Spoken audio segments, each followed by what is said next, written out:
What's your I was the only one to get away story? Story 1.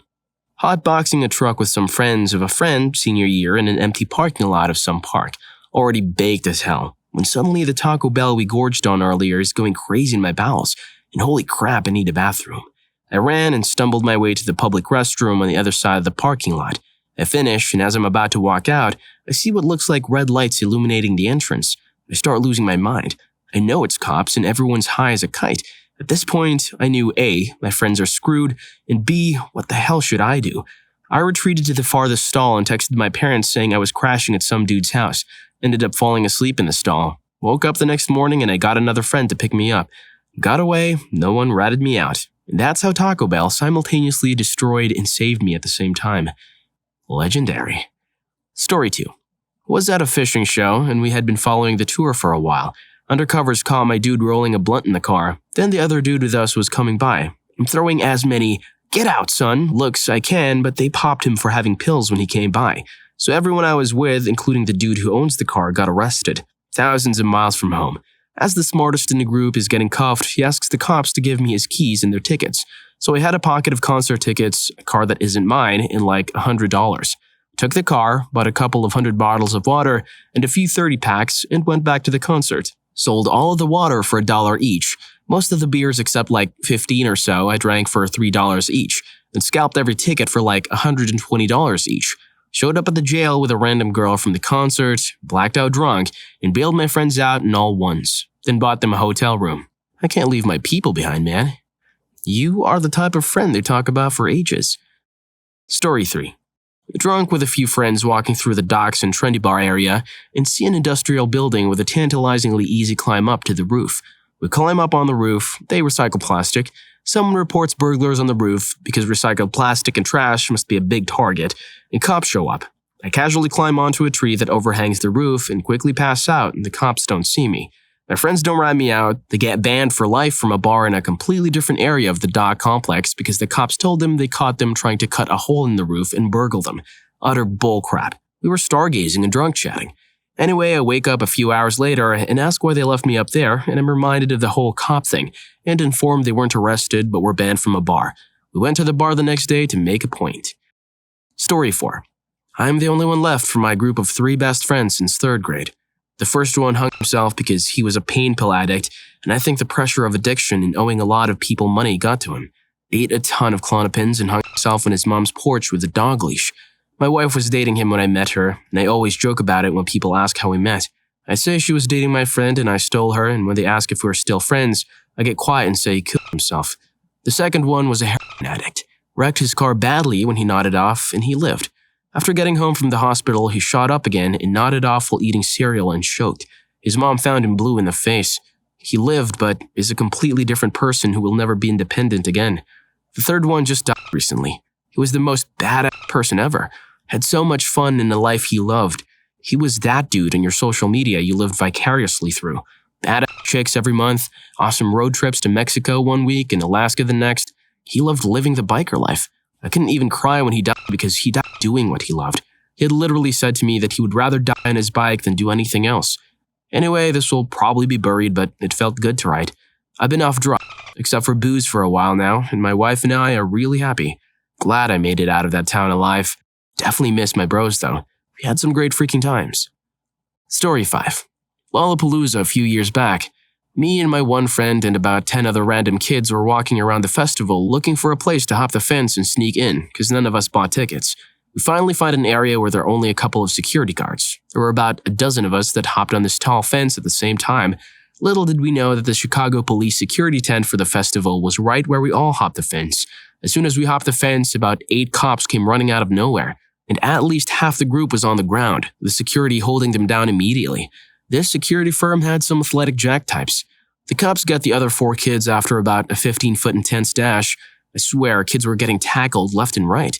These cops and security were literally spearing kids into the ground and shoving their faces in the dirt. It was insane. Me and my one friend made it about another half a block and ran into another fence. This whole time, 2 cops were chasing us. As we were hurdling the second fence, one cop grabbed my arm and tried pulling me down, and I shimmied my way onto the other side. We see one more scalable fence and hop that too. At this point, we realized we're backstage for Eminem, and we head into 2 porta potties backstage for about 10 minutes to hide out, just as the show is starting. We realized the cops have better things to do and probably quit searching for us. We head up the side stairs to Eminem and literally get on the side of the stage.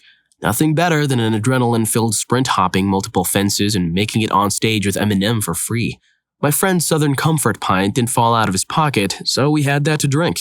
Nothing beats being 18 without a care in the world. It was like sneaking into prison. Story 6. My friends and I all went out egging houses, then drove ourselves to the police station and everyone was arrested but me. Quite possibly the dumbest story about getting caught by the police I've ever been a part of. Luckily, I was the only one to get away. This was years ago. At the time, I was friends with, well, let's call him Mike. One day, I bought a brand new digital camera and was excited to use it.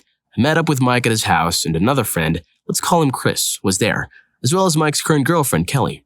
Now, Mike hated his ex-girlfriend, and after a little while not doing much at Mike's house, he pitches the idea of going to his ex-girlfriend's house and egging it. Should have been a massive red flag for his current girlfriend, huh? Anyway, so we load up into Chris's car and we drive to a local convenience store where Mike purchases 10 dozen eggs on his credit card. We get back into the car and drive off into the next town to find Mike's ex's house. The whole time I'm just playing with my camera and taking pictures, which ends up being both a good and a bad thing, but we'll get to that later. Anyways, we drove by her house a couple of times with Chris, Mike, and Kelly all throwing eggs while I just took pictures. After hitting the house a couple of times, we still had a ton of eggs left, so we basically just drove around throwing eggs at random houses and random cars. Not me though, I was just having fun playing with my new toy camera. So a little while later, we noticed there's a car right in our ass. Chris starts driving faster, the car speeds up as well. Mike suggests going up on back roads to get away from the car, so we do. The car follows, still right in our ass. At this point, Kelly's freaking out and crying. Mike decides that we should probably call the police to help us with this nutbag chasing us around town. Yeah, a dumb idea. The police, who had already been contacted by the car behind us, informed us that the best way to scare the car off would be just to drive to the police station. So we do. Yeah, obviously this person ends up being someone we egged. We showed up and the cops all run out and start accusing us of egging, and the people in the other car are accusing us of egging. There is egg all over Chris's car from accidental splashback and such, so the only thing Chris or Mike thinks of to say is, "No, we got egged. Look at our car." At this point, another cop pulls up in his cruiser and he just shouts at us, "Which one of you is Mike such and such?" And Mike is like, I am." And the cop then says, "Oh, so you're the dumbass who bought 10 dozen eggs on your credit card before you went out egging, huh?" Damn, no way out of this one. One of the cops sees my digital camera, he asks to look at the pictures, and me being young and dumb and not knowing if I had to give it to him or not, get all freaked out and just hand him photographic evidence of our entire night out egging. Mike gets arrested, they, for some reason, check Chris's trunk and they find a bunch of booze. At the time, Chris was underage. This was probably about 8 to 9 years ago. I was probably 20 at the time. Chris gets arrested, he's crying, the cops see pictures of Kelly egging. She gets arrested. I tell them that I was just taking pictures the whole time. They look through my camera and see picture after picture, and believe me, I am the only one not to get arrested for the dumbest event in human history. We egged tons of houses. I photographed the event as evidence for the cops, and then we literally drove ourselves to the police station where we were all arrested. I was insanely scared and convinced I was going to get arrested as well. Nope, stopped hanging out with Mike and Chris after that. No thank you. I don't need to egg anyone's house. I don't need to get arrested doing dumb stuff like that. Story 7. I was the only one to get away from my hometown. Even the kids who went to college out of state moved right back. I was one of 4 in my class who took early graduation. Graduated high school with a diploma in hand at the end of January instead of June. Even though, due to how the school changed class scheduling, like 90% of the senior class was eligible. We went from a possible 7 credits a school year to a possible 10. The change happened in our junior year, so since we all came in under the old schedule, we still only needed the lower credits to graduate. I remember on my last day in January, everyone was talking in homeroom like, "Did you take early grad?" No, me either. Wish I did, but I'd miss everyone. This was the school, town, teachers, jobs, and people they said they utterly detested and couldn't wait to get away from. They're all still there, now with apartments and kids, still saying how much they hate it and wish they could move away. Story 8.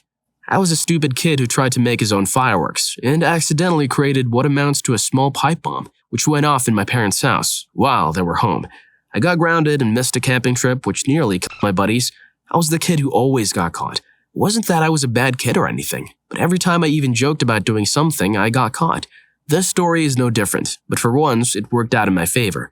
Some backstory. The time was the early 90s, and several of my friends had planned a camping trip. For some reason, we'd all become fascinated with fireworks around this time. We'd all grown up on a steady diet of 1980s action flicks with cool explosions and such. At that time, the state of Kai outlawed anything stronger than a sparkler, and those just weren't cutting it, so we decided we'd make our own. Remember, this was all before the internet, so we really had no clue what we were getting ourselves into. I won't relate the process I used, even though there are probably far easier ways to make what I did available online. Let's just say I had no idea how powerful the propellant I'd made for my homemade metal-encased flare was. I also had no idea how touchy the stuff was either. I was screwing the cap onto it in the house with my parents and sister home when, boom. Miraculously, I managed to avoid serious injury, other than some singed hair and some temporary hearing loss. The pieces of the metal canister looked like a solo cup that had been run over by a lawnmower. My father was completely deaf in one ear and wore a hearing aid in the other. The noise my flare made when it went off was the only thing he heard in stereo for years. My mom complained later that it made her ears ring several rooms away. My family all came running toward the room I was in, yelling, wanting to know if I was okay. And I didn't reply because I couldn't hear them. I was still laboring under the delusion that I might be able to hide what I'd done. Clearly, I was wrong. My dad had a voice like a drill sergeant, and he was about as worked up that night as I ever saw him. Even so, I could barely hear the royal weapons-grade extra-strength chunky style spittle flinging and chewing out that he gave me.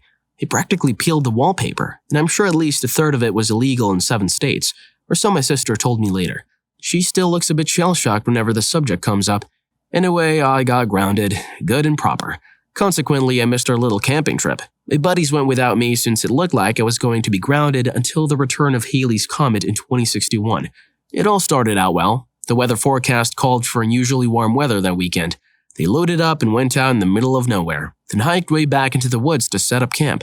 By then, all of them had heard of my plight and decided to ditch the homemade fireworks. All but one, that is. He lost all the hair on his right forearm and partly of his beard and ruined a perfectly good jacket. That night, a free cold snap rolled in, and they nearly froze to death, especially when someone put too much wood in the fire and melted a hole in the tent. Not only did this make for a drafty tent, but it also meant they ran out of firewood before the night was over. They ended up having to hike back to the truck in the dark with a couple of cheap flashlights. This is when it started to rain. The two who had to ride in the bed of the truck got hurt when the driver couldn't see a dip in the road and nearly threw both of them out. When they finally did make it out, they ran low on gas and had to sit in the gas station parking lot for a while until it opened before they could finish the drive home. Every last one of them ended up sick as a dog. Meanwhile, I was at home safe and warm. Story 9. I wasn't the only one to get away, but I was in the fewer than 10% that got away. Used to street race in and right after high school. One night, we were at one of the quieter locations and we got an alert that cops were heading in from one direction. We all book it to our cars and start heading out the way that wasn't being closed in on. Suddenly, cars are e-braking and flipping 180 degrees in the middle of the road in front of us, and we see a wall of cops advancing. Freaks closed us in. They herded us into a big parking lot, and I'll never forget watching 30 Honda Civics drive around in panicked circles like frightened wild animals. At the time, I was 17 and only had my permit, and I had sneaked out, so getting caught was not an option. I saw a couple of the less lowered cars hop a curb in the back of the parking lot and book it across a dirt field, so I joined them. I had just enough clearance to make the curb, so there were maybe 6 other cars and myself doing 60 miles an hour across this empty dirt field. Came out in a residential neighborhood I had never seen before, and it took me 30 minutes to get out. But I didn't get caught. One of my buddies did, and he got his car impounded, an $800 fine, and his parents were pissed. No regrets. Story 10. Here's my crazy story. So my freshman year of college, me and a couple of buddies ended up getting a house together. Mistake 1. We would routinely host parties that would become way too out of control to handle. One night, we were having our Halloween bash thing and planned on having maybe 100 to 150 people. So beforehand, we decided to go in on a couple of ounces of weed and make brownies or smoke until we couldn't see. We ended up getting so stoned that we forgot we were having people over, as well as the fact that we had made weed brownies. 11 p.m. rolls around and there's a knock on the door. We were all freaking out thinking it was the cops, so nobody went to the door. About 2 minutes later, someone walks in from the back door, which we had apparently left unlocked. Turns out to be a good friend who's there for the party, along with 20 other people. So they head to the basement to get drinking and whatnot. This literally happens once every 5 minutes until we have a line out of the front door and into the street. At this point, I am way too high to want anything to do with this, so I'm sitting on the couch watching a documentary on ancient aliens on Netflix, which turns out to be a turn-on to drunk slut. No idea. This continues for about 2 hours uninterrupted until I get a call from a friend of mine, saying there are 4 cop cars headed down my street and that he just turned around. So now I'm freaking out. Now I head downstairs and shut the music off and turn the lights on, attempting to explain to this crowd of people that there are cops coming. They're going to be angry and leave. Of course, nobody listens except the guys with warrants who go sprinting down the alley. As soon as I make it upstairs, I hear my roommate yelling, saying not to answer the door. The police are here. So my first instinct is to try and hide, but then I remember the wheat brownies. I grabbed them out of the fridge and darted upstairs as fast as I could to our attic entrance. The way our attic was set up was that it was accessible via what looked like a regular closet door, but actually it was freaking Narnia, and that's where I wanted to hide. I got in the attic, and we had moving boxes in there, so I made a fort out of them, and kinda just sat in there listening to everything that was going on, eating an entire pan of brownies. Mistake number 2. The cops ended up clearing the house after some drunk moron let them in. They gave practically everyone underage a ticket, leaving breathalyzer strips all over the house. They gave so many tickets I could hear them joking about running out and going back to the cruiser for more. 2 of the girls that got underage were actually Norwegian tennis players on scholarships, who also had to get their stomachs pumped. They are no longer playing tennis. After they had cleared the house of the partygoers, they had all my roommates in the living room yelling at them about how many times they've come out here and about how it always smells like pot. And I hear at the bottom of the stairs, "If there's anybody up there, come down right now." And I'm crapping my pants. Then the footsteps. At this moment, I am literally melting into the floor, drawing parallels between myself and the story of Anne Frank. The cop opens the attic door and shines his light in, but I'm hiding like a damn ninja and probably says to himself, "Hell, I'm not looking that hard." Long story short, all my roommates ended up spending the night in jail for various drugs and drinking and maintaining nuisance, whatever the cops could think of, and I spent my night hiding in the attic, which to this day we refer to it as Anne Franking. Story 11. Started racing. I was winning, cop lights came on, my friend stopped, and I kept going. A few minutes later, I get a call from my friend. "Friend, the cops want you to come back." Me. "Oh, no." Friend. "He says you'll get it an hour later." Me. "I guess I'll get it later then." Parked my car down the street from my house, a friend came and picked me up, and we went to his place to play Xbox. I felt kinda bad that he got a ticket and I didn't. Story 12. I went to a private high school and was part of a group of about 20 people who knew about a tent hidden in the woods behind our school. People would go there and hook up after school, smoke pot, and do hood rat stuff. Someone got in trouble and ratted out all of us in an attempt to lessen her punishment. Apparently, she was going to be expelled. And on the last day before finals, we all got called down to the detention room, and the dean told us that they had found drug paraphernalia and weapons, airsoft pistol, and made us all write down everything we know about the tent and who we've seen at the tent. 19 people ratted out everyone in that room, including themselves. We were given pretty harsh punishments.